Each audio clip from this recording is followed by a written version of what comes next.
Hello, everyone, and welcome to Give Me a Mic Wrestling Podcast. I'm Chris Stay alongside my co-host Wilson Detres. And Wilson, we have a lot to discuss in our very first episode as it pertains to Money in the Bank, Raw, Smackdown, and a lot of other big wrestling news that has broken recently. That's very true, Chris. We're going to get into all that in the moments following this. And, we should just introduce ourselves to everybody listening because, we're going to discuss pro wrestling and, whoever's watching this and listening, they should know a little bit about us and how we even got into wrestling. Not just WWE world, but, wrestling as a whole and whatnot. But, we should definitely do that.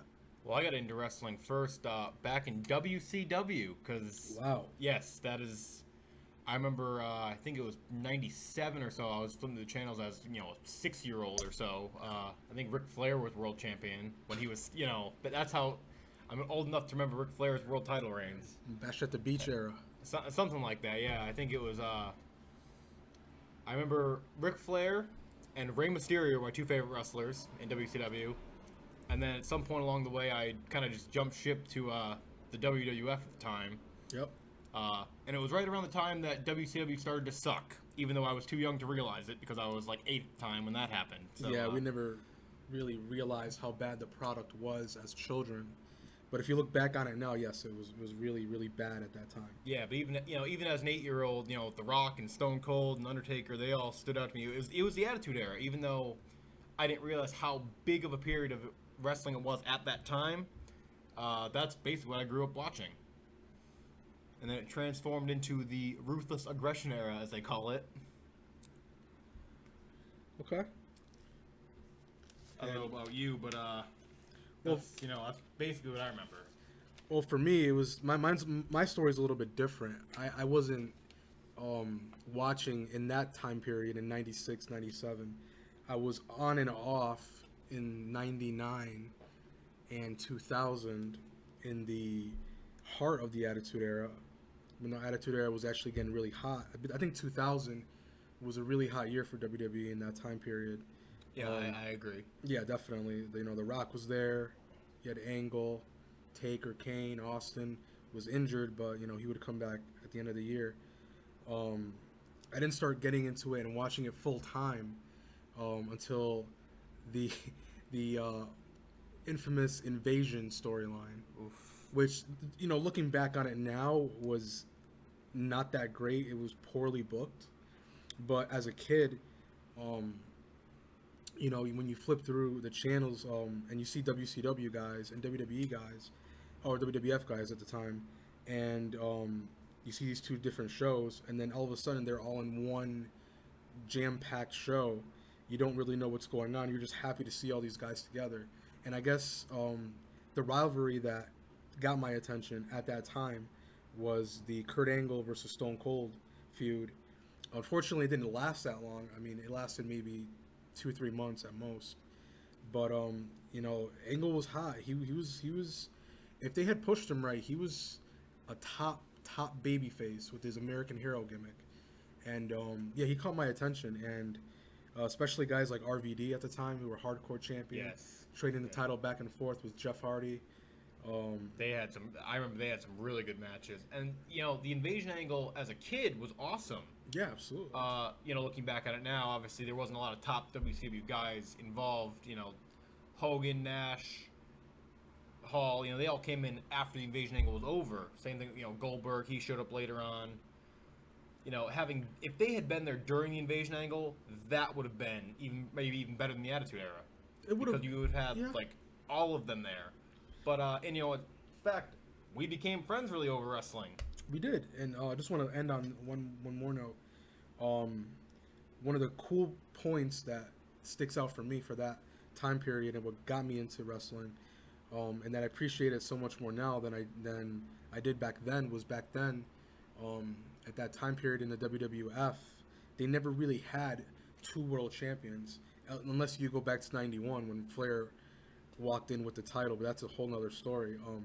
They had, Stone Cold was a WWF champion, and The Rock was a WCW world champion. So I was watching Jericho versus Rock for the WCW title, and then I was watching Kurt Angle versus Stone Cold for the WWE title.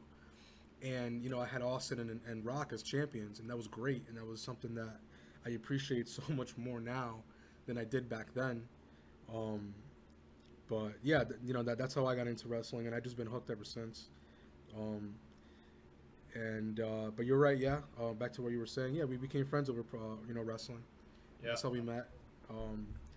You know, we conversated about wrestling and what was going on at the time, and I asked you if you watch wrestling, and then you said yeah, and we started talking, and we went from there. Started watching a lot of pay-per-views together. When we, you know, back in the day when you had to pay $50 for them. Glad those days are long gone with the WWE Network. Oh yeah, definitely. You have to invite friends over and divide chip in money for the pay-per-view. Yeah, that's glad those days are over. Yes, $10 a month is all it takes now. Yep, absolutely. And if you got a friend's password, it's free for you. So yeah, so let's get into Raw. You know, Raw and SmackDown this week. You know, the build up to Money in the Bank. The Money in the Bank pay-per-view, I'm sorry. Yes, and Raw and SmackDown completed the fields for the men's and women's ladder matches, aside from which member of the New Day will be in the Money in the Bank. But Raw started this week with Braun Strowman and Finn Balor, which was, I believe, a repeat from the previous week where they had a match that Braun Strowman won. Finn Balor comes out and he slaps Braun Strowman in the face, which I thought was interesting, and then Braun Strowman proceeded to launch him across the ring. Kevin Owens was on commentary during that. He ended up interfering, and Finn Balor technically won by disqualification. I think it should be more of a no contest type of thing. Yeah, this was just something to showcase, you know, the guys who were in the Money in the Bank, and you know, just to show off Braun Strowman before the match, and you know, put him against somebody like Balor, who can pretty much he can have a good match with anybody. He can't have a bad match. Yeah, and I think it's to show Braun Strowman how strong he is. You know, you got to build Braun Strowman as the favorite, I guess, going into the Money in the Bank ladder match. Yeah. Typically, the big guys don't do that well in the match, so I don't expect him to win. No, not at all.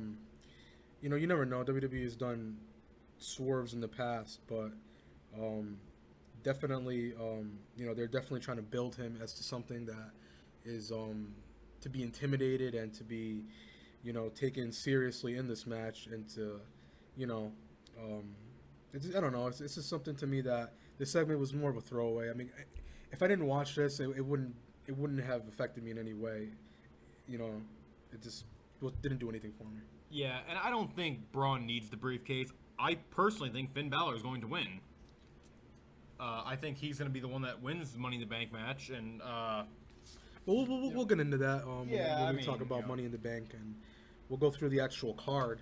Yes, the whole card, that's coming up a little later on. Next up, we had Seth Rollins versus Jinder Mahal for the Intercontinental Championship. And that wasn't an IC title open challenge, right? It was not. Okay. It was a previously advertised match. I don't really know why Jinder Mahal got an IC title match, really for no reason, because he hasn't really, I don't think he's done enough to deserve anything since coming over to Raw in the Superstar Shakeup. All he's done was lose the U.S. title to Jeff Hardy, and then... Yes, but nonetheless, the match was pretty good. Rollins showing that he is maybe the best athlete in all of the WWE. I would agree. And Jinder making him look strong for his match against Roman Reigns that'll be coming up at the Money in the Bank pay-per-view. The match ended in a disqualification with Mahal winning by DQ, Seth Rollins using a steel chair, so Mahal gets the victory, doesn't get the title. After Rollins had cleared the ring of Jinder Mahal and Sunil Singh, he was on the Raw announce table up on the ramp, and Elias came out and smashed his guitar over his back. Rollins fell from the table to the floor, and it looks like maybe Elias will be the next in line for an Intercontinental title match. Yeah, you never know. Elias is on a hot streak as well. He's definitely over, and you know the fans definitely love him. I myself love Elias. Yeah, he hasn't grown into, you know, he hasn't grown on me yet, but you know, you can't deny that he's over. You can't deny that he's got a massive amounts of charisma. And he really connects with the fans. He does. There are some times where the walk with Elias thing he does to the crowd, they really respond, you know, screaming it back to him, basically. Yeah. When he asks what WWE stands for, and I think that's just great that WWE actually stands for Walk with Elias, and I love that whole bit. Yeah, just to add on that before we move on, you know, I saw an interview with Triple H when he was talking about Elias, and he mentioned how over he was, and he actually said that when Elias was in NXT, he wasn't necessarily getting over, but it wasn't a bad thing because there's certain guys who can go to developmental and not get over, not because they can't get over, but because they're built for the main event. And Triple H said that as soon as he saw Elias and what he was doing out there in NXT, he knew right then and there that this was a guy who was built for the main roster. So. And I agree. I think Elias is going to be a main event player in the future, and I think they're building him the right way by not rushing him all the way to it. Like, sometimes people get rushed to main event too quickly. True. And I think they're taking their time with Elias. I think that's the right move. Right. Now up next, we had Nia Jax's exhibition against I don't even know what the woman's name was that she faced. It was one of those generic jobber names as far as I'm concerned. Generic jobber names. Ronda Rousey was on commentary for it, and Nia Jax, basically was talking to Rousey during the entire thing. But it's interesting that Nia Jax faced Alexa Bliss for the Women's Championship, and it was basically an anti-bullying campaign type of storyline. Right. And Nia Jax turns around and basically bullies this young woman. Her name was Michelle Webb. While taunting Rousey at the announce table. She could have easily beaten this woman in probably 30 seconds, and it dragged out. She hit, Samoan drop, a leg drop, took her time beating up this young woman just to build for Rousey and Jax. But, WWE needs to be consistent with this type of thing. You have an anti-bullying storyline, and then you have the one who was bullied turn around and bully someone else. Yeah, it's just the inconsistency in the booking and the storyline. But WWE's never been known recently to be consistent in their storylines and stuff. Yeah, that's very true. This was more, in my opinion, this whole segment was more about making Nia Jax look like a credible opponent for Ronda. And that's all they were trying to get out of it. And she invited Rousey down to the ring afterwards, and there was a stare down, but no physical interaction that took place at this point. And it's funny because I remember Nia was talking about Ronda's armbar submission move, and she referred to it as a thingy. Yes. That thingy is that thingy. And I thought it was really, really cool that Ronda was asked about that. She said if she can't remember the name, she probably can't remember the defense. And I agree. I'm not sure what's going to actually happen in this match. I'm not sure if Rousey will actually go over in her first title match. Well, I'll give you my opinion on that when we review the Money in the Bank pay-per-view. I have my thoughts on that, and we'll get into that. But yeah, that's all we have to say about that segment, really. Up next, we had the Raw Tag Team Champions, Matt Hardy and Bray Wyatt, the Deleter of Worlds, as apparently they're called, facing the Ascension. The Ascension haven't been on TV in forever, so you can probably guess how that one turned out. Yeah, it's sad because the Ascension was so over in NXT. They still are the longest reigning NXT Tag Team Champions in history. They had 364 days, so it's really, really sad to see how big they were and how great they were in those days to where they are now in the main roster. But they faced the Raw Tag Team Champions, and they didn't go over. So. Yeah, so I'm kind of wondering where they're gonna go with Matt Hardy and Bray Wyatt overall. A lot of people think Bray Wyatt's gonna eventually turn on Matt Hardy. I feel like that would be pointless, right? Because then you're basically repeating the storyline with Bray Wyatt and Randy Orton. Orton joined the Wyatt family and then just turned on Bray Wyatt anyway. So you're basically recycling the same storyline with one of the same guys. Listen, Bray Wyatt should be world champion right now, or he should be in this Money in the Bank ladder match. He should not be. 100% agree. He should not be in a tag team title match. He should not be in the tag team division. He shouldn't be doing anything like that. He should be world champion, and this should have happened years ago. Yes. Aside from his month-long reign where he lost in his first title defense to Randy Orton. Yeah, that was very disappointing to see. It really was. I was at that WrestleMania where Orton beat Bray Wyatt, and I was only half paying attention to the match. Orton hit the RKO, and I figured it's Mania. One RKO is not going to win the match. The 3 count happens, and I'm just like, are you kidding me? I couldn't even be. I mean, I like Orton, but I couldn't be excited for that because Bray Wyatt deserved a long title run. He did, and you know, definitely something that I was very disappointed to see. I was very upset about that. I was watching that live, and when that happened, I was so frustrated because Randy Orton didn't need it. He really didn't need it. No, he didn't, not at all. You know, but what else happened on the show? Well, I just want to touch real quickly on the B team. Curtis Axel and Bo Dallas, the former Miztourage. I must say, I love this B team gimmick they're doing. It's entertaining. They're getting a couple of victories. They're undefeated. I think they're 2-0. But the way they celebrate when they win, they look like they're shocked that they won. And they're demanding a tag team title match. They held a barbecue to try to win the other tag teams over, which didn't end well. It ended in a food fight that you usually see on Thanksgiving around on WTV. But it was entertaining. It ended with Rhino getting put through a table. Rhino in 2018. Yes. So that's pretty much how that went. I assume the B team is going to get their tag team title match in the future. There is a tag team battle royal, I believe, next week on Raw, and the winner will receive a tag team title match. Oh wow, I didn't know it that. was not specified if that match would take place at Money in the Bank or not. I assume it will, but that was not specified. It just said Kurt Angle, when he announced it, said the winners will get a future tag team title match. There's your pre-show match. Most likely, yes. I assume the B team's going to win. Well, I don't see the Fashion Police winning. I don't see Titus Worldwide winning. And there'd be no build-up for them to face the Deleter of Worlds, except for the B team who have mentioned it the past couple weeks. That's very true. But they're rolling now as champions.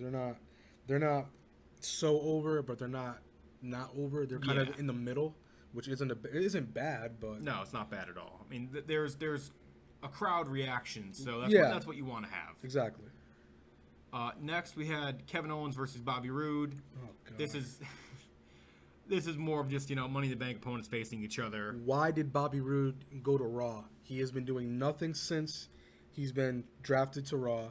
I agree. He would have been much better off staying on SmackDown, where he could have been a true main event player. I don't see him. He hasn't done anything on Raw since coming over in the Superstar Shakeup. At least on SmackDown, he was the United States champion. He was having matches with Randy Orton. I mean, right now, it's frustrating to see that. Yeah, he came over to Raw. He had a run-in with Elias for a few weeks. Elias pretty much dominated that whole thing. Now he's, he had a match with Kevin Owens. Owens won the match, via pinfall. So, I'm not really sure where they're gonna go with Bobby Roode, but hopefully they can turn something around and make him the main event star that I think he should be. Absolutely, I agree. Now, let's God. talk about. I mean, I don't know if the viewers who are listening to this. I'm sure they agree with us. Let me correct myself. This is a god awful feud, guys. Sami Zayn versus Bobby Lashley, and I was talking to you earlier about this. I said, which segment was worse, the Bayley "This Is Your World" segment from last year, or this one with Zayn and Lashley's three sisters? I don't know which one was worse. I really don't. The three sisters segment was just so painful to watch. And this week, Zayn, he apologized for it, but it was, one of those half-hearted heel apologies that really doesn't mean anything. Yeah, and Zayn is so good, but it's so hard for him to come up with anything good from this, as good as he is. And, all he had this week was Lashley came out, challenged Sami Zayn to a match at Money in the Bank, and then shook his hand and hurt his hand, that's what you're going to try to build up with. His handshake hurt his hand. He couldn't, pull out the Dominator or something, or spear him, or do, something. Definitely. So, the match, hopefully the match is better than this feud is. It has the potential to be, at least I think, a decent match. But the feud is just so bad that no one is going to care. And Money in the Bank is in Chicago. That crowd is always, crowd that's on fire, but they're going to let them hear it if they don't like something. And I think that match... You're just going to hear crickets. Yeah, I don't think it's going to go so well for those two. Even though it has the potential to be a good actual wrestling match, I don't think it's going to play out that way. Sammy will likely be cheered. Likely. I agree. The Chicago crowd always loves the heels. Right. So, but anyways, what happened next? We had Chad Gable in a singles match. Essentially, he was taking on both Dolph Ziggler and Drew McIntyre. They were both out there. I feel like this is just a setup for Jason Jordan to return and reform American Alpha on Raw. That's possible. That's what I think is going to happen to it. I don't see Chad Gable as a legitimate singles star. I don't see him as world champion. So, how far can you really build up Chad Gable going forward as a singles star? He's missing something. He definitely has the talent, but there's something. Maybe it's the size. I don't know what it is, but I think this is bigger than that. Drew McIntyre, he's money. Ever since he came back and in NXT and became NXT champion, and then now in the main roster with Dolph Ziggler, he's red hot, man. He's got the look, he's got the build, he's got the talent, he's got the charisma, he's got the intimidation factor, he's good on the mic, he's got everything that you need. He's pretty much everything Roman isn't. Yes, and I will make this bold prediction right now. It's only 2018, but Drew McIntyre will win the Universal title in 2019. If it doesn't happen in 2018, he's still young. He's 30 years old. Ziggler, he's a little older, but he's still great too. But yeah, they would be stupid to not invest anything into him other than this tag team crap that he's doing. But they tried to invest in him, 8 or 9 years ago when he was the chosen one. And I think he was just too young at that point. Yeah, back then he was, the Intercontinental Champion, Tag Team Champion with Cody Rhodes. I don't know. He was missing something there. I don't know. Maybe it was immaturity. You're right. I don't know what it was. But he was still so young at that point. Now he's back. He's older. He's right, much better shape. Just look at him now. He's ripped. Yeah, he left the company. He went to reinvent himself. And, that's what a lot of these guys need sometimes, And, definitely, you're going to see some big things from McIntyre. Absolutely. Whether it be on Raw, SmackDown, whatever the case. I agree. He's going to be world champion soon. You talk about reinventing yourself, and, a ton of guys have done that, especially Matt Hardy. They go somewhere else. He had the broken gimmick, and look how huge that was. WWE wanted them back right away. Same thing with EC3. He was Derek Bateman in WWE, a long time ago on NXT and whatnot. He went to TNA, became EC3, and became a star. And now he's back in NXT. He's EC3 again. And there's just, it goes on and on with guys like that. All it takes is sometimes being away from WWE to, restore some credibility. Like right now, how Cody Rhodes is, he is the hottest act in wrestling right now. He is. He was playing Stardust, which was supposed to be just a short-term gimmick. They wouldn't let him stop playing it, and now look at him. He is the hottest guy in wrestling right now. Yeah, sometimes you have to leave, and, sometimes you have to leave and know that the WWE, as big as they are, they're not the only bar in town. And, someone is going to see the value in you. Someone's going to invest in you. Somebody is going to give you the opportunities that they didn't. And, that's what's happening with Cody. That's what happened with Drew. That's what happened with a lot of guys. And in time, the WWE will see what they missed out on, and they might offer you a deal. And at this point, we're getting a little off topic here, but with Cody, he's making more money now away from the WWE than he did when he was working for the company. So he's working a lighter schedule, I believe, also. Yeah, and he's in control of his schedule, and he's in control of so many, his merchandising. The Bullet Club, they're the first guys to have their own pop vinyl. Yes, I want those, by the way. That aren't WWE stars. So Cody, the Young Bucks, and Kenny Omega all have their own pop vinyls coming out very soon. Right. So I really hope that opens doors for a lot of these guys who are working the independents or New Japan, Ring of Honor. It can happen. It's not all in the WWE. There's definitely other ways to get over, and they're gonna find your worth, and eventually your talent will be showcased. But yeah, let's move on. And we're going to finish up our recap with Raw here. It was the women's gauntlet match for the final spot in the women's Money in the Bank ladder match. as soon as this graphic was shown at the beginning of Raw, I looked at my girlfriend, Kimmy, who was sitting on the couch, and said, Bayley is going to run through the entire gauntlet and lose to Sasha Banks right at the end. And it's sad how we can predict this, and it kind of happened. I mean, I was partially right. Bayley did start the gauntlet. She beat Liv Morgan in 5 seconds. That's about as long as I would last having sex with Liv Morgan. And then Bayley went on to face Sarah Logan. That lasted a few minutes. Bayley won that one. Morgan and Logan then beat Bayley down. Ruby Riott came out. That was another short match. Ruby Riott beat her with the Riott kick. Yep. And then Ruby Riott, I think this really showcased her very well. She went on to beat Dana Brooke in like 45 seconds. Beat the hometown favorite Mickie James. Raw was in Richmond, Virginia this week. Well, you don't know how that goes when Raw's in your hometown, you never win. Nope, not at all. And then the boss, Sasha Banks, came out. I hate Sasha Banks. She's turn her heel or something. She has no credibility. I hate her. I hate her. I hate her. And of course, she won, coming out 7th in the gauntlet match. You know, basically cruised to an easy victory, and it really bothered me. I hate Sasha Banks. Well, you know, we'll get into Sasha Banks. There's things that I want to talk about with her in specifics. But you know, she did go over. She's going to be in the women's Money in the Bank match. I guess they wanted that star power in the match. When you look at everyone else who was in there, aside from Bayley, they probably wanted somebody, you know, there with an established name. The rest of them are, I wouldn't call them rookies or anything like that, but they haven't had character development that they need. But yeah, at least, you know, the women's Money in the Bank match is now filled, and from there we will see what happens. And we'll discuss that a little later on, but first we have to go through our Smackdown recap very quickly here.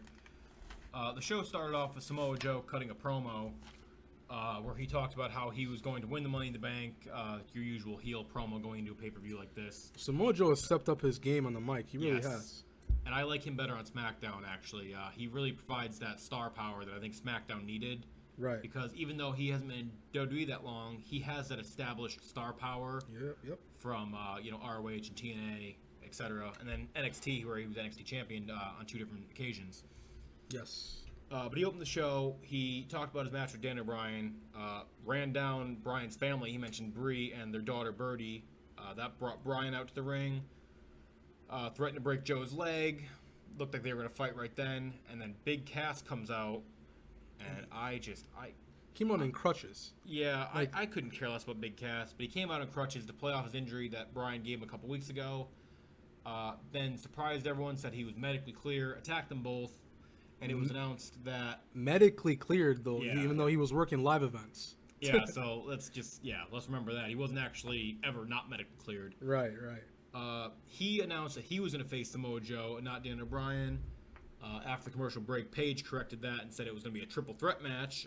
Daniel Bryan, Big Cass, and Samoa Joe for the final spot in Money in the Bank, and we'll get to that in just a minute. We followed that up.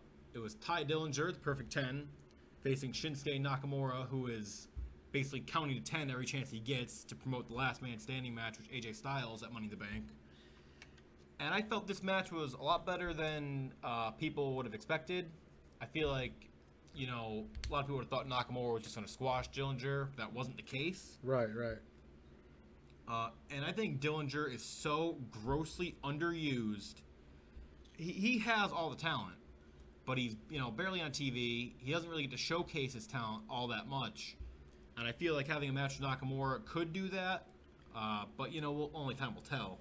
Yeah, I mean, if you're not offered the opportunities on SmackDown, you're definitely not going to get them on Raw. Yeah, which SmackDown is called the land of opportunity. Right. I mean, I guess technically they could say Dillinger had an opportunity facing Nakamura. You know, in the end, Nakamura's got a title match. He's not going to lose to Dillinger leading up to that. He wins with the Kinshasa. No surprise there. Styles cut a promo backstage afterwards, basically just hyping up the match.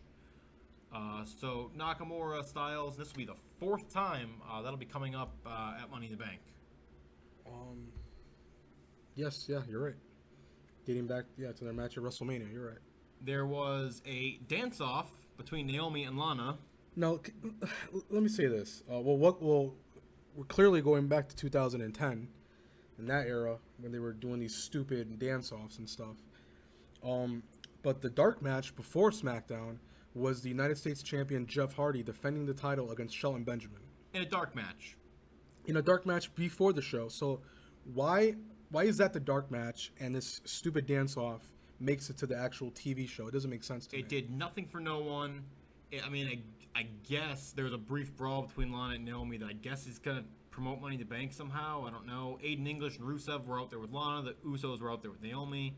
It really did nothing for no one. I think it should have just been Naomi versus Lana in a match if you're going to try to do something like that. Right. The dance-off, it was a joke. Yeah, if you're listening to this and you haven't watched it, just skip over that. Skip over it. Yeah, if you're watching on Hulu or playing it back in your DVR, just skip over it. It's a waste of your time. It's 10 minutes that you'll never get back, and don't watch it. Asuka faced Mandy Rose in a one-on-one contest. Again, Asuka is going to face Carmella at Money in the Bank for the SmackDown Women's title. So that was just kind of building up to that. Asuka, I don't think it's anybody's surprise, won the match. But it was, it was at least a fairly competitive match, I guess. Trying to keep Absolution relevant, and it's interesting with Paige as the SmackDown GM. She hasn't offered any favoritism or anything to Absolution, who she was working with on Raw before the Superstar shakeup. So I feel like, I don't know if they're going to try to get some kind of rivalry out of that. I don't think they are, because Paige isn't cleared to compete. But that's where that's going. Right. Not much for me to say. I mean, yeah, you're right. I think they're pushing Mandy Rose and Sonya Deville. Yeah, I got her mixed up with Liv Morgan. I think they're pushing those two as single stars. I don't think they had any interest in bringing them over and continuing their group over on SmackDown. I think they just want to push them as single stars. And, that would be good. I love Sonya Deville. I think she has the look to be a SmackDown Women's Champion. Yeah, but, this whole promoting her as a UFC-type fighter and all this stuff, she just looks like she's acting tough. She hasn't really, in my opinion, like, if you're gonna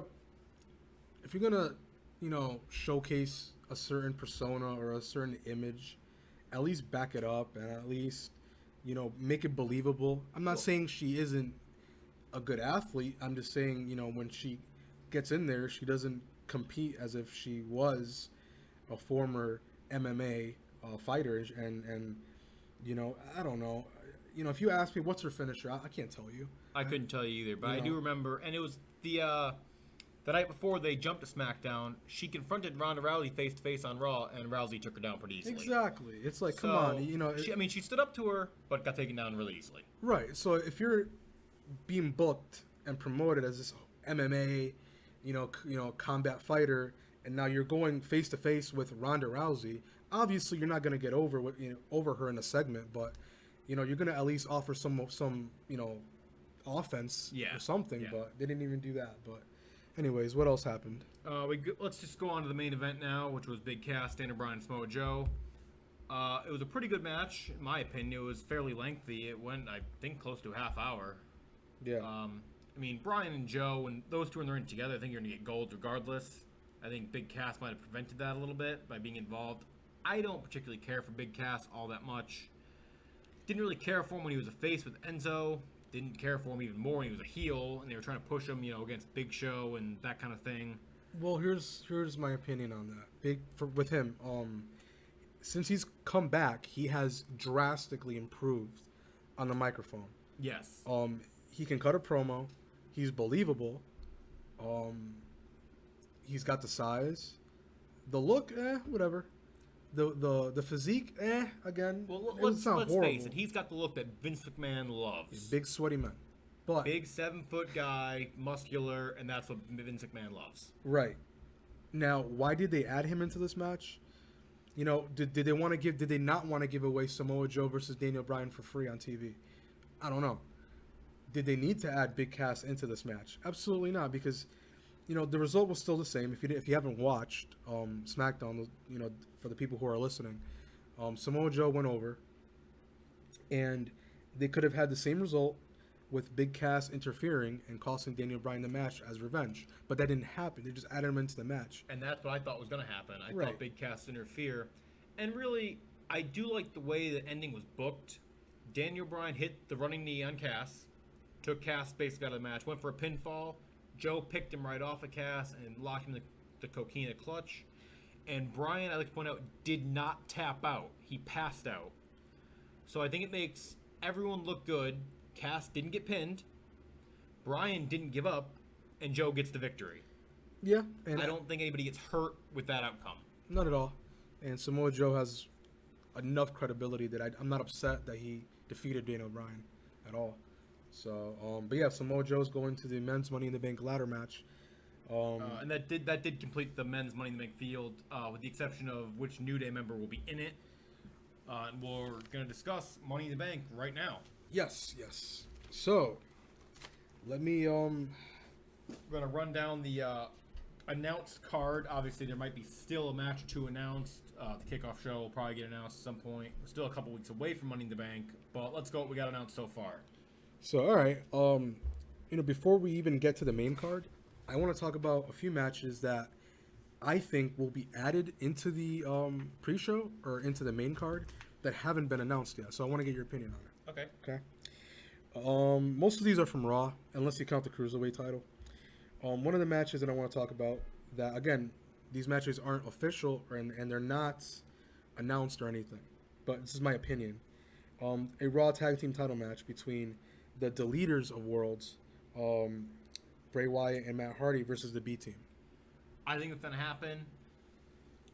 I'm not sure if... I'm not really sure what they would do with that. If they're going to have the B Team go over. I doubt it. I think if that match did happen, Bray Wyatt and Matt Hardy would go over.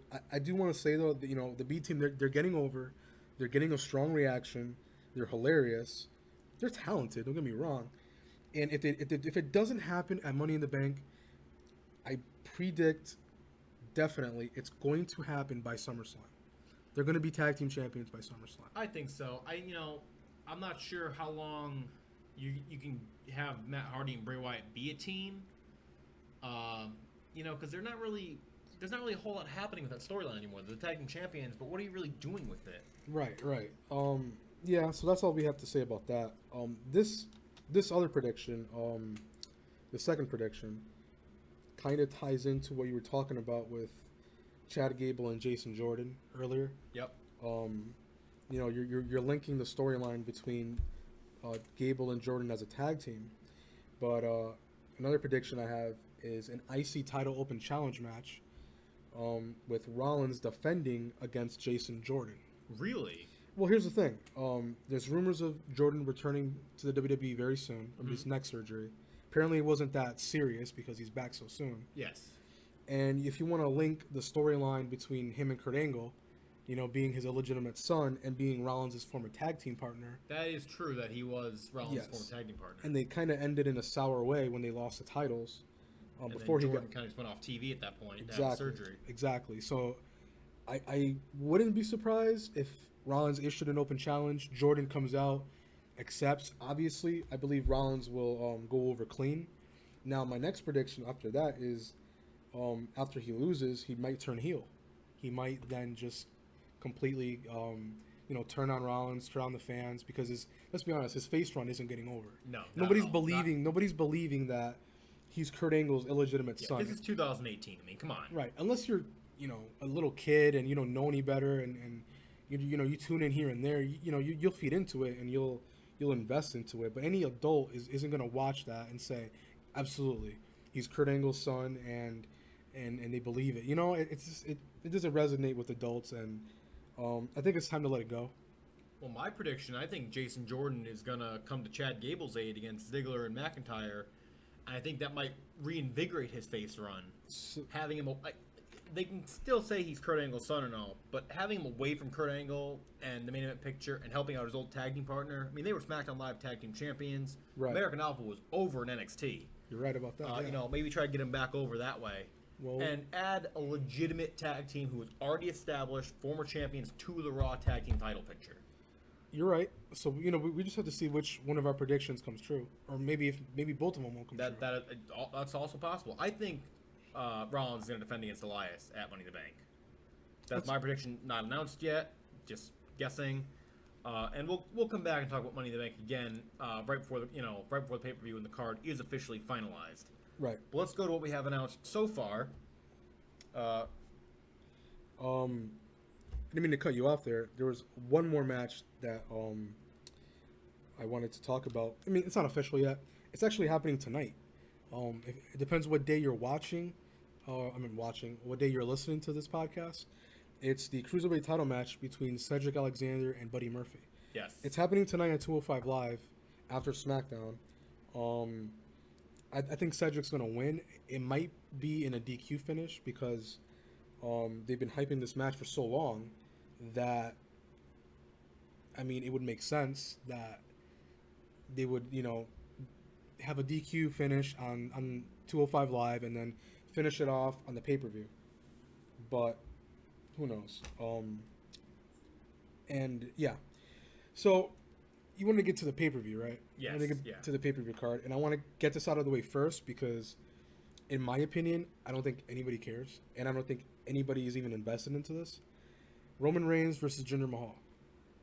I mean, let's face it. They're going to probably make Jinder Mahal look pretty good, being the modern-day Maharaja and all that. But, come on. Is Jinder Mahal even have a shot in hell at winning? The answer is no. This is how I see this match. Failed champion versus failed champion. Yes. Vince's projects going one-on-one against each other. They're in Chicago, so it can go either one of two ways. Either the crowd's going to cheer for Jinder and crap on Roman Reigns, or... I mean, every crowd does that nowadays, so... Right. Or they're going to crap on the entire match. The whole match. And just, whatever the outcome isn't going to matter. And it could be a really good match, and the crowd's not going to care. No, they won't. Because everyone knows what's going to happen, and Roman Reigns is going to go over. Right. And, yeah, I mean, that's how I see that happening. I want to get your opinion on this next match. Because at the same time, I don't think anyone cares. For the SmackDown Women's title, Carmella defending against Asuka. This, Carmella somehow earned a win over Charlotte at Backlash. And it was a clean victory. It was a clean victory. I couldn't believe that. Neither could I. But with Charlotte being in the women's Money in the Bank ladder match, Paige just kind of named Asuka the challenger. Yep. Without really any build up or anything to add to that. So I think the SmackDown Women's title has been booked so poorly since WrestleMania. You had Asuka with a 2.5-year undefeated streak, You're right. losing cleanly to Charlotte, just to have Charlotte drop the belt 2 days later to Carmella. I understand the Iconics got involved and they attacked Charlotte and whatnot, but still, you had Asuka 2.5 years undefeated, losing clean just to drop the belt to somebody else. Right. I think that's a poor decision, and if Carmella is able to beat Asuka, it'd be really essential. I think Asuka also lost her first match on SmackDown, but it's not going to happen. I think Asuka will either win clean or win by DQ. I don't think the women's Money in the Bank will play any factor into this match at all. No, I think Asuka needs to win the belt to keep all credibility and then go on a long winning streak. And then when she eventually drops the belt, it would be to the Money in the Bank winner, I think. Well, if that winner is from SmackDown. Well, now let's get to our next match. Let's get to that. The women's Money in the Bank ladder match. You're going to have Ember Moon versus Charlotte Flair versus Alexa Bliss versus Becky Lynch versus Natalya versus Lana versus Naomi versus Sasha Banks, who just earned her way into the match last night. Let's just start. On Monday night. Let's just start off with this. Lana's not winning. Well, listen, you got the icon. You have Peyton Royce, Billie Kay, who deserve that spot in there. Lana, here's the thing. They're promoting this whole women's revolution and this whole women's wrestling and stuff, and it's great and it's awesome. At this point, there's no room on the roster for a bad wrestler, bad women's wrestler. And that's what Lana is. She's a bad women's wrestler. Now, does that mean she has no position in the company? Absolutely not. She's a great manager. She's a great, she's a great presence in there with Rusev and all that. But listen, you gotta have to accept the fact that she's just not a good wrestler. No matter how many opportunities. She had 0 singles wins when she got a qualifying match for Money in the Bank. Right. 0. And she won the match in 10 seconds. I was there. It was in Worcester, Mass. I actually went to that Smackdown. Yeah, I know. That was my reaction when it happened. Right. So, but yeah, there's that. So, in my prediction for that is 1 or 2 winners. I think more likely than not, Charlotte is going to win. Charlotte might win. Second to that, maybe Ember Moon, but Ember Moon hasn't had any character development either. So, if Charlotte does win, she might cash in on that same night, depending on whether or not the match is, if it goes on after the SmackDown Women's Title match or before. But I hate to say this, but I almost feel like I see Sasha Banks winning, and then cashing in on. Well, let's go to the next match, and then I'll give you my thoughts on that. Sure. Which is Nia Jax versus Ronda Rousey for the Raw Women's Title. I think if Ronda Rousey. Well, hold on. Before we even get there, this match was booked at the NBC upfront presentation on the red carpet. Yes. In a cringe-worthy segment. Yes, that was bad. Most expected Jax to get a new opponent or fight Bliss again, but they went this route. But go ahead. What were you saying? I think if Ronda Rousey wins, I wouldn't be surprised if Sasha Banks won, and eventually cashed in on Rousey, like in a sneak attack kind of way, or turn heel, or what have you, to not only turn heel, but to give her the women's title again, which she does not need, but I feel like almost to reestablish her credibility if she beats Ronda Rousey, regardless of how she does it. But Sasha Banks, if she gets the title again, she needs to have successful title defenses. She has nothing at this point. Right. Yeah, I think Ronda's going to win because you look at this match on paper, and in my opinion, they value Ronda and how she looks out there more than they value Nia Jax's title reign. Yes. Because Nia Jax's title reign is expendable. They could just take the belt off her and then do something else with her. They did a nice storyline with her and Bliss. She overcame bullying. But if she loses to Ronda Rousey, the baddest woman on the planet, it doesn't really hurt her any. Yeah. You're right. And, I can see that happening. We never know. But I do think Ronda's going to go over clean. I do as well. I think Ronda Rousey will become the Raw Women's Champion. Right. Following that, back to SmackDown, the SmackDown Tag Team title match. The Bludgeon Brothers versus Luke Gallows and Carl Anderson. Can we just call them Harper and Rowan? Luke Harper and Eric Rowan. Everyone knows who they are. Right. I understand you want to distance them from the whole Wyatt family storyline. Just call them Harper and Rowan. They kept the same names. What's the point? Right. They don't need this gimmick. They don't... I don't even know if they want this gimmick, personally. It's just not needed, but they're just rolling with it. And I think they've even mentioned the Wyatt family when they're in the ring. Rowan still has the sheep mask. It's like a little disformed now or whatever, but it's still the sheep mask. Right. So, like, they changed their attire, but they didn't really do anything to the gimmick. They're just called a different name now. Right. And, the club actually surprisingly beat the Usos to win the number 1 contendership. I wasn't surprised by that because Usos have been in the picture so long. Right. I think they need to just step away for a brief period. But I don't see the club winning. They're still a club to me, Gallows and Anderson. I think the Bludgeon Brothers are going to win. I agree. And the promos have stopped, but Sanity is coming to SmackDown at some point. Right. And I think there's going to be some kind of build between Sanity and the Bludgeon Brothers, which I think I would be interested in that kind of the former Wyatt family, that kind of gimmick against Sanity. I think it might actually go pretty well. But we'll see what happens. We don't know when Sanity's actually coming to SmackDown anymore. Surprise! It's been over a month now, and yeah, they had promos and then they stopped airing, so we'll see what happens there. But I think the Bludgeon Brothers are going to retain the SmackDown. Yeah, let's move on. Bobby Lashley versus Sami Zayn from Raw. Here's my reaction. I don't care. You don't care. I'll be, eating snacks or watching something else at that point because the rivalry is so bad, I can't be invested in it. Yeah, I mean the only thing they have going is Zayn cost Lashley the Money in the Bank. The qualifying match. Yeah, an opportunity at Money in the Bank. That's about it. They really have nothing. They had a cringe-worthy, awful segment with Zayn and Bobby Lashley's three sisters on Raw a few weeks ago that I couldn't even get through. I couldn't even watch it. One of the worst Raw segments probably of all time in history. And it's so bad. And I mentioned this earlier.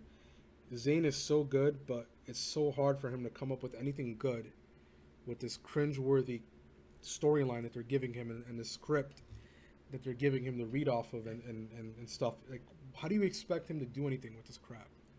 And with Bobby Lashley returning, I don't see Bobby Lashley losing. I see him beating Sami Zayn. So, where does Sami Zayn go from here? They kind of started to distance him from Kevin Owens, and now he's going to get fed to Bobby Lashley? Right. Here's the thing. Nobody cares. They're just going to crap on the match or probably cheer Sammy because we're in Chicago and we all love heels now. The next match, the men's Money in the Bank ladder match. And before I even say anything, WWE recently announced that whoever wins the Money in the Bank, whether it be the men and the woman, the Money in the Bank winner can only cash in on their brand's champions, which means they can't jump ship to Raw or jump ship to SmackDown. What do you think about that, Chris? I absolutely hate that. I fully expected the winner to be, whatever brand they're on. I expected the winner to jump ship to, have I guess, it'd be a superstar shakeup kind of in the middle of the year at some point. It's obviously not a full-fledged one, but it would change the landscape of a main event picture to have someone jump shows, regardless of who the winner is. Well, this match will be Braun Strowman versus Finn Balor versus The Miz versus Rusev versus Bobby Roode versus Kevin Owens versus a New Day member and Samoa Joe. Yeah, I mean... My prediction, Finn Balor wins.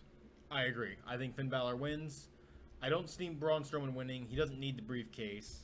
The Miz is gold with whatever he does, and he's a former Money in the Bank winner. I don't see him winning and having it on SmackDown. Rusev is... Rusev's not winning. Let's just put it that way. I don't think Rusev's winning. Bobby Roode has done nothing as of recently, so he's not going to win. I think whatever member of the New Day is in it, I predict it'll be Kofi Kingston. I think he's there to take the big spot through a table or a ladder or what have you. Kevin Owens is a possibility. I could see him winning. No. And, I could see him winning, but if he wins, what's he going to do? Cash in on Roman Reigns? They've already gone down that road storyline-wise. Right. Here's the thing. If a Raw guy wins it, Brock Lesnar has to be there for them to cash in on. That too. So my prediction before WWE announced this crap that the winner can only cash in on their brand's champion, in my notes here, I actually, said that Finn Balor was going to win and then jump over to SmackDown, which isn't going to happen now. My second prediction behind Finn Balor is probably Samoa Joe because he's on a hot streak. Let's be honest, he's on a roll, and he's really good on the mic lately, and he deserves it. Let's be honest. So whether it's Finn Balor or Samoa Joe, I wouldn't be mad if either one of those two won. Braun Strowman is there for the intimidation factor. This guy, if he was going to be world champion, he would be champion by now. He just won a 50-man Royal Rumble match at the men's Money in the Bank. The men's Money in the Bank at the Greatest Royal Rumble. Royal Rumble, yeah. And he won the tag team titles at WrestleMania. With a 10-year-old. Right. He had his Universal title match with Brock and Kane at the Royal Rumble. And then he had a one-on-one match with Brock back last year at September in the fall. So, let's be honest. If he was going to be world champion by now, he would be world champion by now. Yes. Anything that they have planned for him in the future, that's up in the air, but they're definitely still building him for that. But I don't think it's time right now. I don't think he really needs that. I think Finn Balor, after getting injured back in the summer of 2016 and having to forfeit the title, the Universal title, and being out for 9 months, coming back, never getting his official one-on-one match. Yep. never getting, really rolling, failing to win the IC title. This is something he definitely needs. He definitely needs it. Definitely, yeah, I agree. After this, now let's jump to the only world title that's being defended on the show, because Brock Lesnar doesn't have time to appear on Raw nowadays. right, the last man standing match for the WWE Championship, the champion AJ Styles defending against Shinsuke Nakamura.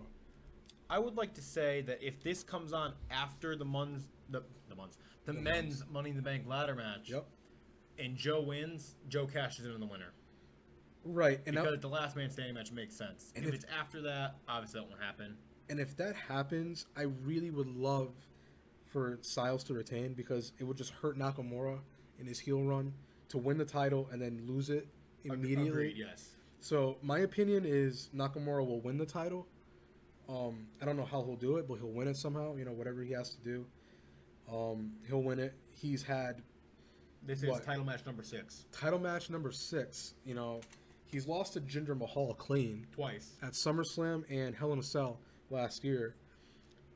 He's lost to AJ Styles clean at WrestleMania, and he failed to win the title at the Greatest Royal Rumble on April 27th. So it's like you have to win you have to win this match, and you have to win the title to give credibility to your heel turn and give credibility to yourself as a WWE Championship contender. Yeah, if Shinsuke Nakamura loses this, it's back of the line, and then where do you go from here with him? Right. So that was Money in the Bank. That's on June 17th. You can watch it on the WWE Network. You can stream it on the computer, whatever you want to do. It'll be a decent show. I don't think it'll suck, but.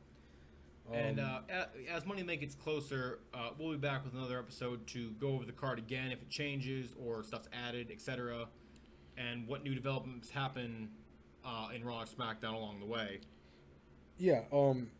We were talking about Sasha Banks, and Sasha Banks is now the women's Money in the Bank ladder match, and you said she probably might win. That's your opinion. I hope not. Right, but I want to get your opinion on this, because this is something that recently just happened. Yeah, broke recently, a week or two ago, I think. Yeah, Sasha Banks has reportedly signed a new contract with WWE this past week. WrestleVotes are claiming that she has been rewarded for her performances with a long-term deal, which means it's a multi-year contract, and she will be on WWE television, providing no injuries occur, for many years to come. What do you think about that? I mean, I'm assuming if she signed a new contract, it comes with a pay increase, but what do you think? I couldn't care less. They need to do something with her character. She's horrible as a face. She has no credibility as a champion. She's had the title 4 times, and each time lost it in her very first defense. Well, she's a poor example of horrible booking. Yes.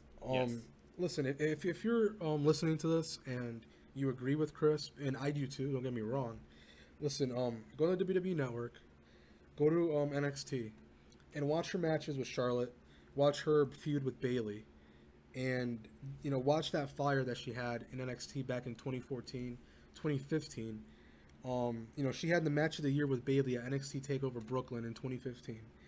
Up until that point, that was one of the best women's matches I had watched. Yes. In the past 10 years prior, maybe more. So watch that match. Watch her match with Charlotte in February 2015 when she defended the NXT Women's title against her. That was a great match. And, she's a victim of poor booking. Look at Bayley. She's also a victim of poor booking. Absolutely. She didn't go to SmackDown in the Superstar Shakeup, which she should have. Absolutely, her or Sasha Banks, one of them should have gone to SmackDown. They needed a change of scenery, and they didn't give it to them. She's floating now on Raw. She's not really doing anything, and there's no long-term plans for these girls. Like I was thinking earlier, I was like, they had these pointless first ever matches in 2016, if you remember. Sasha Banks and Charlotte had the first ever women's Hell in a Cell match. Yep. Then they had the first ever women's Raw main event in 12 years November 2016. They had The Iron Man match was there? no. They had a Falls Count Anywhere match, which main evented Raw. That ended in the crowd, I think, didn't it? Right. Where Sasha had her in the bank in like the bars and the stairway. In the guardrail, right. That was a great match. Right. So that was the first ever Raw Women's main event in 12 years. Then they had the first ever 30-minute women's Iron Woman match, which was on pay-per-view. So. Well, that was a. Didn't they go to sudden death? It was 2-2 or something. It was 2-2 and went to sudden death. That was another problem with Sasha Banks. She had like to hold on to like 3 more seconds. She tapped out at the figure 8. That's the crap that I hate. Right. So what I was getting in mentioning all these matches was they had these first ever matches or first ever in a while matches, and it ended at this all started at SummerSlam, and it ended at Roadblock 2016 when Charlotte won the title in the Iron Woman match. Right. We fast forward a few months later, Charlotte ended up losing the title to Bayley on Raw randomly. 2 months later, Sasha Banks floated in between tag team matches and singles matches. She appeared in the Fatal 4-Way at WrestleMania 33. Yeah. Bayley, Banks, Jackson, Flair. Yeah, but you knew she wasn't going to win. Yeah. And there was really no long-term booking. I think that was more of the WWE just pushing that women's revolution story into people, which I completely support. But they were just doing it just to get him out the way, just to get it out the way, and promote that. I don't think there was any long-term booking for those girls. But Charlotte at least has had some consistency with her booking. But yeah, she's she signed a new deal. She's going to be with WWE for a while now. But yeah, if you're listening to this, watch her stuff from NXT, guys. Watch her matches with Bayley. Watch Bayley in NXT. How over she was and how great she was. With her gimmick right now as a face, and watch her matches with Asuka. Watch her matches with Charlotte, Becky Lynch also. There's that. Hopefully they do something with them. Not just Sasha Banks, but people like Bayley and Becky Lynch also, who are kind of just floating around it now, not really doing a whole lot. Right. Another thing I want to talk about, SmackDown. Yes. Anybody who's listening, who's a fan of SmackDown, you might be interested in this because this was announced, but SmackDown will move to Fox when WWE's current contract with NBCU's USA Network expires in October of 2019. The Wrap reports that the show will move back to Friday nights and remain a 2-hour broadcast. Now, do you think it'll stay live or it'll go back to being pre-taped? I think they're going to try to keep it live.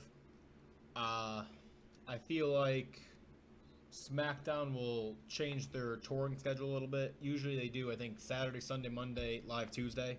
Okay. I think they'll do live Friday, Saturday, Sunday, maybe a house show Monday still. I hope it stays on Tuesday. I kind of like where it is on Tuesday. I don't know, it just feels better to me on Tuesday. But I can see it, to me, it doesn't really matter what day of the week it is. It's not going to be Monday, obviously, because Raw, and it's not going to be a Saturday or Sunday. I just think it's better to keep it where it is on Tuesday, even though it's on Fox, or will be on Fox, because that's what everyone is accustomed to right now. Well, if it moves to Friday, I guess. I'm not going to watch it probably live if it's on Friday. I'm usually out doing something on Friday nights. According to The Hollywood Reporter, the new deal is reportedly for 5 years at a total of more than $1 billion. That is insane. If you do the math out, that means SmackDown's getting $4 million per episode from Fox. Which is a threefold increase over what WWE currently makes now for SmackDown at the USA Network. I expect SmackDown to become the flagship show of WWE when they move to Fox. If Fox is investing all that money, they must have big plans for SmackDown. And it's funny you say that because one of the issues that SmackDown had in never reaching the level of popularity compared to Raw has been how often it switched shows in both nights and networks. Since its debut in 1999 on UPN, it's floated... UPN? Yeah, UPN back in 1999. My Network TV, the CW... Right. Or whatever channel might have been in your state, because I think these are local channels. Well, the show is floated between Thursday, Friday, and now Tuesday nights. And like you just said, it had its runs on the CW, My Network TV, and Sci-Fi. So it never was consistent. It was always either switching days or switching networks. You never knew. Your casual fan didn't know where to watch it. As opposed to Raw, that's always stayed consistent with its network. So Raw started on the USA Network in 1993, and it stayed there until 2000. Yep. In 2000, it moved over to TNN Spike TV. Yep. And then in 2005, it went back to USA. Right. That's where it is But now. it was always the same time, same night. Generally the same time slot. I mean, it went from 9 back earlier to 8 when it went to 3 hours, but it's always been the same time slot. And you always know it's live. Yes. You don't have to. Well, nowadays, it wasn't always live during the Monday Night War era. There were some taped episodes there. Right. True. But yes, generally for the last, 15 years or so, it's always been live every week. Right. And for SmackDown, especially in this new age, going pre-taped will actually hurt the product. Yes. Because you have thousands of people who are attending live and giving out results and tweets and whatnot, filming stuff. And it hurt the product back in the day when it was pre-taped. It does, because people already know what happened. You're watching it and you know it's not live, and it hurts the product overall. Right, and I think you're right. I think SmackDown will be the flagship show in about a year, a little over a year, after this all happens, and I hope it does. I really hope it does. We're still almost a year and a half out, but I expect to see guys like Seth Rollins or Roman Reigns or someone like of that magnitude on SmackDown to carry that brand once they move over to Fox. And this is interesting. WWE has never run one of its weekly non-syndicated TV shows on one of the big 4 broadcast networks. I mean, it's previously aired, Saturday night's main event on NBC, but nothing like this. Yeah, nothing. Now, is that definitely, has Fox confirmed it'll be on their main television channel, Fox? Not on like FX or something like that that's run by them? They didn't say anything about that. All we know is it'll be on Fox, on the Fox network. All right. Well, so, I mean, time will tell where if it's, because obviously like NBC owns USA, but Raw's not on NBC; it's on USA Network. Right. So we'll see if it if it's on the flagship Fox channel or if it's on one of their affiliates, I guess you'd say. Well, for $1 billion, I'm pretty sure it will. You'd think, yeah, for $1 million, you gotta assume it's gonna be on the main channel. Now discussing that, let's move on to its pay-per-views. While WWE waits for its new television packages to begin in about 17 months, which is October 2019, the company has decided to make some immediate changes to its pay-per-view product. Stuttering here. Pay-per-views will now all begin 1 hour earlier at 7 p.m. The company confirmed this to CBS Sports this past Thursday. I don't know how I feel about that. I mean, it's good when you're having all the pay-per-views be dual branded now, with competitors from both Raw and SmackDown. You might need that extra hour, but I feel like it's just too long. I feel like the 4 hours. I felt like it was more special when it was for like the big pay-per-views, and now those will be 5 or 6 hours. Well, here's the thing. It just drags out too long. Well, yep.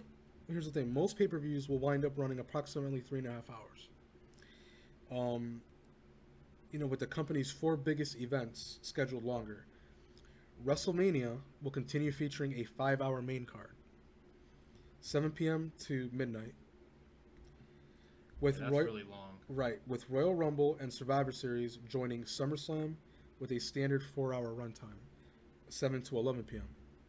Now, the remaining 8 pay-per-views currently scheduled are Elimination Chamber, Fastlane, Backlash, Money in the Bank, Extreme Rules, Hell in a Cell, TLC, and Clash of Champions. They will run 3.5 hours. WWE's 1-hour kickoff shows will move to 6 p.m., and the 2-hour kickoff show before WrestleMania will begin at 5 p.m. as it has the last few years. So I don't think these changes will affect us as adults. I think it'll more benefit children who now don't have to go to sleep as late anymore watching the product, because since now pay-per-views will run 3.5 hours. If we're starting at 7 and 10:30, yeah. Right. They'll be able to go to sleep earlier and not really have to stay up late like we did when we watched the product. Oh, that's their parent even let them stay up that late to begin with. Right. Except for Mania, where it ends at midnight. So, hey, have fun at school the next day, kids. WrestleMania, you're talking about let's see, at 6 p.m. No, I'm sorry, 5 p.m. the kickoff show. Yeah, it was 7 hours. Seven. I attended WrestleMania 34 this year. It was long. Let's put it that way. So you're 7 hours was a long time to sit there. A 7-hour show. You know, come on. A 7-hour show? No kid's going to sit through that. And for being in the audience like I was for WrestleMania, a 2-hour kickoff show, I know there's some matches in between, but you're sitting there for a long time. And you can't hear the kickoff show when you're in the crowd. So you're just sitting there and, there's a lot of nothing going on for part of the time. Right. And we're going to wrap the show with this right now. Daniel Bryan, who just recently returned to wrestling after his sad retirement that unfortunately took about 2 years off of his career. Fortunately, let's just say it's fortunate he's back in the ring now at least. Well, I wanted to get your opinion on this. Daniel Bryan was recently on Talk is Jericho earlier this month, and he talked about Vince McMahon and him having a conversation, and Vince being concerned about his health, as he should, and he was asking him questions of like, what if you have another concussion? What if this happens? What if that happens, right? So Daniel Bryan says that he talked to Vince and that he offered that he can have a different concussion protocol than everyone else. Bryan said that after every match, he could go straight to the trainer's room to get checked, and that if he didn't do it, he would be fined. Bryan says this is actually what he's doing now, and that he and WWE are revising this policy as they go and see fit. I did hear about that. I think it's good for the short term, for the first, say, 6 months that he's back. I think after that, I don't think it'll be required for every match. You don't think so? I think it'd still be better to keep a closer eye on Daniel Bryan than some of the other people, but I don't think every match should need to be a requirement. If he goes out and has a 10-minute match with someone on SmackDown, probably going to be all right. But I think every match will be, I think if he shows that he's healthy, every match won't be necessary. Well, he said after every match, he has to go to the trainer's room, get checked, do neurological testing, check his eyes, check his, his vitals, all this stuff, and make sure he's all right. I think you're right. I don't think this is something he needs to do long term. In regards to his schedule, he also said, we haven't really talked about the schedule much. They just throw me into live events, so I'm on that full European tour. So I guess it's safe to say he's full-time at the moment. But yeah, you had some stuff you wanted to say about CM Punk? CM Punk, guys. CM Punk. Remember him? Yeah, CM Punk. He's back. His UFC fight soon. We're gonna start wrapping up the show with this CM Punk bit. He's got his UFC fight coming up June 9th against Mike Jackson at UFC 25, which is in Chicago. So Chicago's got that event just 8 days before Money in the Bank? Yeah, just about. But he's also doing a meet and greet event the day before Cody Rhodes and the Young Bucks and the Bullet Club and all that hold their all-in pay-per-view, or well, not pay-per-view, but it's I heard it will be streamed on some site. The all-in event that's in Chicago on September 1st. He has a signing with Pro Wrestling Tees the day before. The autograph session sold out in, I believe, 50 seconds. So Punk is still hotter than ever, even though he hasn't been around for a few years. And we'll see if he ends up being involved in that all-in show. I wouldn't be surprised. It was reported that he was backstage at the all-in press conference. Right. That hasn't actually been confirmed. There's no, I don't have any photos that can confirm it. But there's a strong rumor about that. But, we'll see what happens. If he wins the fight, that might put his all-in involvement in question. I think if he loses or decides to retire from MMA fighting, that he will absolutely be involved in all-in his hometown of Chicago on the biggest indie show of all time.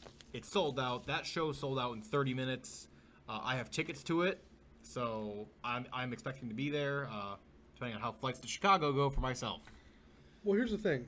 The all-in event, it's already a sellout show. Yes, and absolutely. It won't air on pay-per-view, though, meaning that Punk's drawing power won't make much of a difference for the event. It wouldn't help it even slightly unless people know he's there and attend. I mean, but unless it's confirmed and all that, but I think if Punk does appear, even if it's not promoted, it would help Cody and Young Bucks for doing a future show. right. They've already sold out in 30 minutes. Having Punk on maybe the next show, if he is there, that only helps him to do another sellout. Sure. So that closes today's show, the debut show, the pilot Pilot episode of Give Me a Mic. Give me a mic. Next week, guys, I have a hidden talent that I want to talk about. I don't know if you want to brag about this talent or not. Well, for those who are listening, first timers, well, we're all first timers, but In this episode, yes. yes, for those who are listening, next week, I can name every WWE champion from 1997 to present time. Off the top of my head, I can name every champion, every title change off the top of my head. I can assure you that this is not something that we look up online or wherever. He can actually do this and has done it in front of me before, and I was sickened by it. So yes, I can do that, and I can also name the main event of every WWE pay-per-view from 2000 until present time. Also disgusting. Well, yes. That being said, next week for our show, listen, so you guys that are listening, listen, let us know. Which one would you like me to do next week? Would you want me to name every WWE champion from 1997 to present? Or do you want me to name the main event of every pay-per-view from 2000 until present? You guys let us know. Comment. Leave a comment. Subscribe to the channel. Yes, share let us with know. your friends. Also, let us know what you think about the rest of our show. You know, our thoughts, your predictions, perhaps, for Money in the Bank. right. Also, let us know. Any questions you have for us. Any questions you want to ask us. Anything you're curious about, want to know, or anything you want us to talk about. Definitely let us know. We appreciate the feedback. We appreciate you listening. We appreciate you supporting us. And thank you. You have a good day. Yes, comment, subscribe. End of the day entertainment. YouTube, Facebook.